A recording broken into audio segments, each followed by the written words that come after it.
چې سړی جاری او د ښځې بچی کی او نیمه شپه ده او حضرت عمر پې ورغی بچیا ولې جاری ورته زه کاکا کار کوه ویل نه حل ووایه وی د جونګړه کې مې ښځه ده بچی کېږي او څوک ښځه نشته چې د دې خدمت حضرت عمر ویل ها یو منډه کور ته ښځه یې راپاڅول وی څه قجوري مجوري د دې وخت مناسب چې زنانو ته څه ضرورت وي دا را تیار وی ولې وی الله د لوی خدمت موقع په لاس په نن شپه کې درکړي ښځې ته تاسو به ښځې ته ووایئ داسې په نیمه شپه وبه دا کړې ښځه که نه واني مرګ وبه وایي چې ښځې راپاسه دلته یو غریب سړی دی د هغه بال بچ کېږي ورته ښځه به وایي چې غریب دی خو دې د خوبه دی په کوتک دی لا ونه وایي زمونږ علاقه کې رامداس کې اوسېدو یو سړی په یو منډه د کوره راووت چې راووتو نو چې مې کته ښځه ورپسې ده او کوتک ورسره کاکا ولې ویل ملا صاحب لار پرې ښځې ویلې چې ملا صاحب لرې شه د دکه کرۍ دسې مال والي ویل راته پروتې په کوټ کې نه باټینګن شته نه ډوډۍ شته نه څه شته سنډا راته پروتې وجنه مې پرېږدمه نه په یو منډه دې لاړ مونږ سره به ښځې دا کوي حضرت عمر ښځه راپاسېده نو هم ښځه وکړه راپاسېده قجوري او ستوان متوان یې راواغسته په یو منډه عمر مخکې دی او ښځه ورپسې چې جونګړې ته یې دننه کوي نو ښځې ته وایي چې ښځې ستا دې په خدای قسم وي چې د دې ښځې داسې خدمت وکړه لکه څوک د خپلې خور کوي یا د مور کوي او دیم هغه سړي سره په ځمکه کېناست چې یو ساعت تېر شو هغې ښځې د حضرت عمر آواز وکړو چې یا امیر المؤمنین مبارک شه وراره دې وشو میړه ته وایي مبارک شه وراره دې وشو د غریب سړي زوی وراره دې وشو نن به د خان ښځه دا ووایي غریب سړي ته چې زما زوی وشو ستا وراره دی خانان نوابان ارقبیار باپان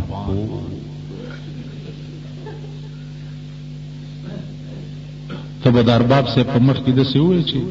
ستا زوی شوی دی صاحب مبارک شه زما وراره وشو یعنې رور به ووایې ارباب ته تاسو کوسه ډب ویلی شئ ارباب ته رور دلته یو سړي نه سپی ورکړو سړی خان خپه و ډېره ورته یو بل راغی وی صاحب ولې خپه بس ځان یې په څلور بولي کې وی زه ستا سپی یم زه دې سپی یم وایه په چا چپ ولګو مونږ خو هغه مونږ خو د خانانو سپي جاروکخي اجرې جارو کوونکي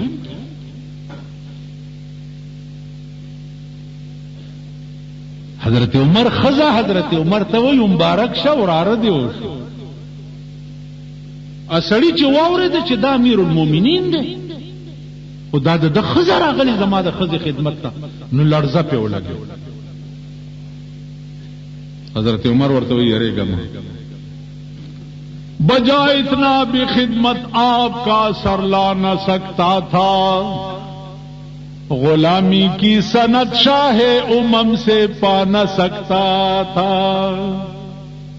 وہ سریا کزد غریب و خدمتگار نوے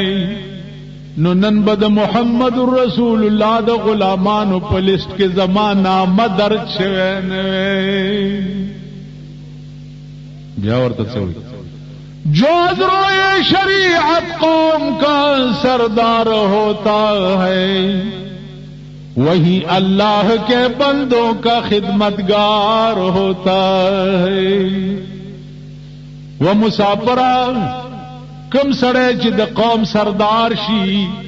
نو زما محبوب ویلی دی چې د قوم خادم وي زستا خادمم نو کما ښځه ستا د ښځې خدمت لراوسته نو زه ستا خدمتګار وم دا څه د یرې خبره نه ده زه خو هغه دور غواړم. زه به چاله چای کوم نو ماله به سرک جوړی، چاله به روټای کوم نو ماله به ویڼی جوړی، کاله به دعوت کوم نو ماله به کوسه جوړی. متیازې پې ولې دا شرمېدلي قوم دا حال جوړ کړی. دا به خدای نور رسوا کوي، نور به شرمای، نور به ذلیله کوي، ځکه چې دوی اهل دل نه. چې اهل دل شي دې خبرو ته به دې پروا نه. زه ایمانی درته یم دا د ملاتوب جذبه مې کله لیونی کې دا تاسو مخکې څه ګډې وډې وویل، کنې زما دې خبرو ته تصور م نشته، خیال مې نشته، فکر. زه صرف اهل دل غواړم. ما د اهل دلو مجلس اټینډ کړی دی. د هغه خلکو چهرې مې لیدلې دي چې کومو خلکو سره به هره شپه جناب رسول الله مشورې کولې.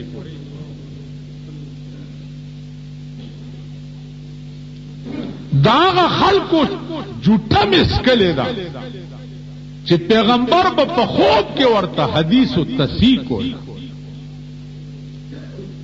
هغه خلکو لاس مې سب کړی دی چې کومو خلکو ته د شپې خدای ووی چې نصیر الدین دا رسالت تا لیکلې، وی یا الله ما لیکلې، که څه غلطي معافي غواړم. وی غلطي پکې نشته، د ژوند هر څه مې درته معاف کړه. ما هغه خلک لیدلي. زه چې دې خلکو ته ګورم دا راته بني آدم نه ښکاري. دې ته چې ګوري د رحمان بابا دا شعر یادوي چې که ظاهر مې د سړو دي زه یې څه کړم. ټول وایي، ټول خولې وخوځوئ. که ظاهر مې د سړو دي زه یې څه کړم، په معنا کې د چارپایو په حساب. قسم په خدای دی چې مونږ معنوي سپي، مونږ ګیدړان، مونږ شرمخانی، مونږ خری، مونږ معنوي خنزیرانی. خنزیر څه ته وایي؟ په ټوله خدای کې الله خنزیر ته زیات پلیت ولې ویلي؟ ولې؟ سپیم پلیت دی، ګیدړم پلیت دی، وغیرہ وغیرہ. دا خنزیر پکې نجس العین ولې دی؟ خنزیر نجس العین ځکه دی چې د خنزیر په خزه بل خنزیر خپواړی نو دی ورشي خنزیر سب دا دوست دی. خپل خزه بل سره وګوري او چپ الټا غصب. مونږ داسې یو کوي، زمونږ خزې زمونږ په مخ کې پردو سړو له لاسونه ورکوي که نه ورکوي؟ زمونږ خزې زمونږ په مخ کې دکاندارانو سره انګتې اچوي که نه؟ زمونږ خزې مونږ نه یو په بازارونو کې ګرځي که نه ګرځي؟ مونږ آی خفه نه شئ. دا ټوله ګناه د دې ده چې مونږ صاحب دل دی. زمونږ د ښځو تربیت صحیح نه دی شوی، زمونږ د بچو تربیت صحیح نه دی شوی. مونږ تباه یو، مونږ غرق یو. زمونږ آخرت به تباه یو په خدای قسم. په ژوند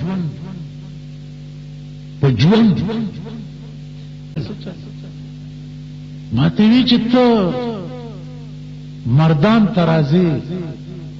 دو شپې درې شپې ما سره ډیرای او زو سره غلې ما ته ګورې نو ستړي مشم نشه.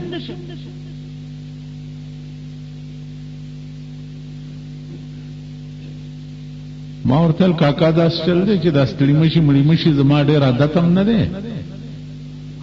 او خوخ میم ډیر نه دي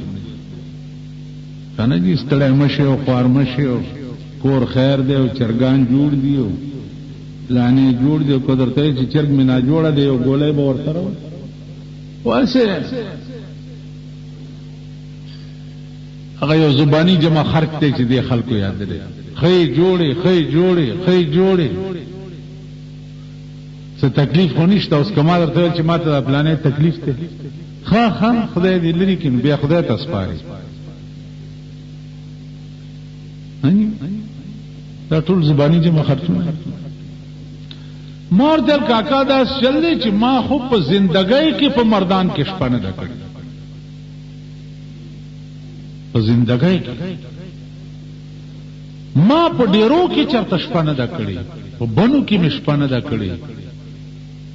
څومره په دې صوبه کې چې زه ګرځېدلم شپه مې نه ده کړې که د شپې 2 بجې واپس را روان شوم که چرته جلسو ته یا تقریر ته تللی نو مردان کې خو ما په زندګۍ کې شپه نه ده کړې نو د هغې غریب لږ نظر کې فرق غوندې و ما ته وایي چې تا بجلیګر ملایي که نه مالیه ما ویل ته به نه راتلې چې ما درته چرګان بالالو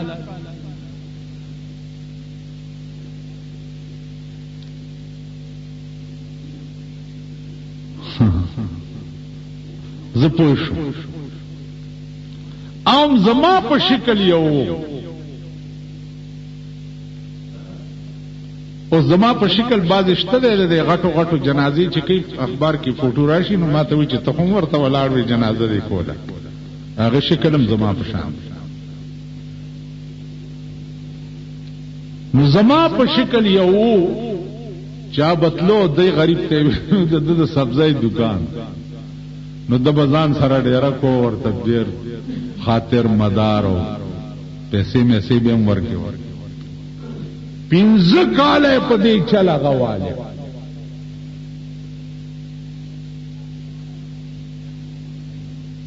پنځه کال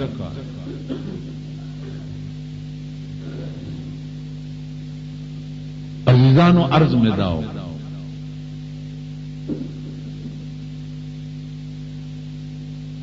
چې هغه سړی چې ورته دا ویلی چې زه دیم په داسې مرض مړ شو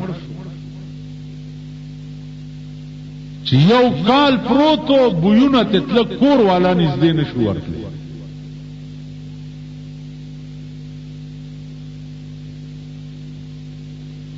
دا زمون ملک دی او دا زمون زمانه ده او دا زمون کردار دی او دا زمون اخلاق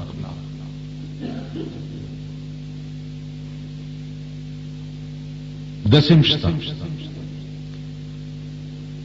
د زکات په میاش کې زما نوم او زما طرف نه زما د خط زده کړي چې ټولي کې دې مالدارو خلکو خاص کر دا زمون دریوال شي از طرف محمد امیر اور مولانا بجلیگر دا سړی در لګم دل دومره زکات ورک او دا یقین ما تعالی راغی چې سړی راته چټو خور دا سړی دی را لګلو 15000 روپۍ مې ولا ورکړي ما چوکټ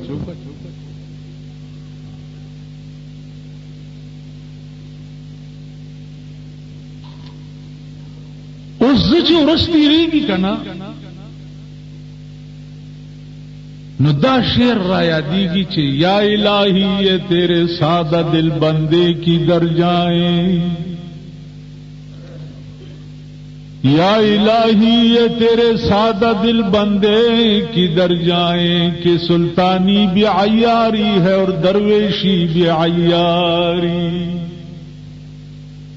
بادشاہی ٹگی شوا تو ګوره د پاکستان بادشاہی فراډ او دوکا ده کنه ده نواز شریف او غلام اسحاق کی چې ایمان وې نو دوی به په 8وی ترمیم بل یا په کرسای باندې نن جګړه وې چې ټول ملک د خدای په قهر اخته کړي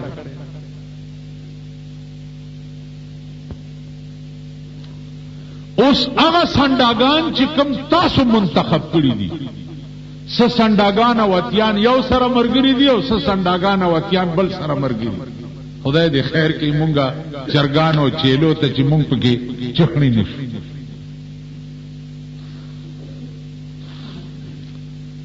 نو سلطانی هم عیاری او ټګي شو او درویشی هم ټګي شو. ګیرم فراډ او دوکه شو، خلوتم فراډ او دوکه شو، منبر او محرابم فراډ او دوکه شو. اوس په څه کې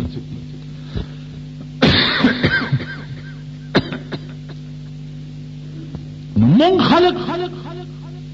کو متعلق دا څوک دعا کولای شي چې خدای پاک ما د دې په لار روان. زمونږ لار خو ټوله د شیطان لار ده.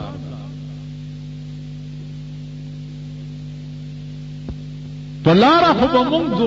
دعا د هغه سړي د لارې کوو چې هغه د رحمان په لاره روان.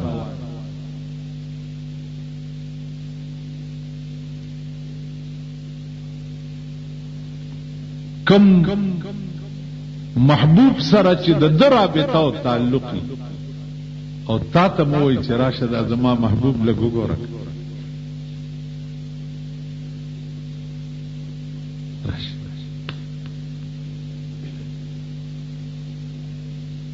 هغه تصور ورک شو نن ستا د ټول ملک نه.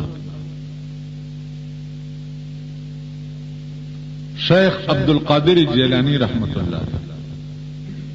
یا ډېر لوی سړی،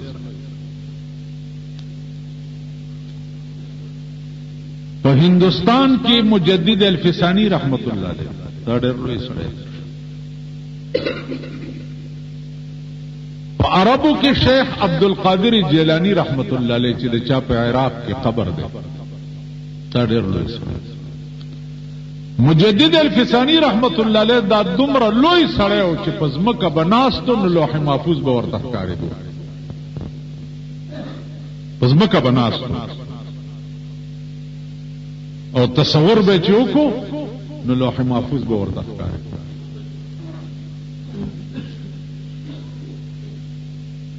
هغه ورځ ماته یو ملا وی د رحمان بابا دا شعر چې دی نو د قرآن نه خلاف دی چې په یو قدم تر عرشه پورې رسی، ما لیدلی دی رفتار د درویشان په آرام کې چېرته د سرسایو د اختر را روان دی د سرمنو غم کوه ته د رحمان بابا په شعرونو څپوي. په خدای قسم چې د رحمان بابا یو شعر د قرآن او د حدیث ترجمه ده، یو شعر.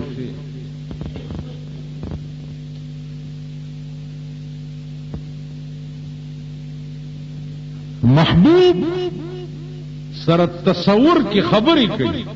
نو غوږونه نیسي چې کم کلام چې زه بې تال چا سره وکړم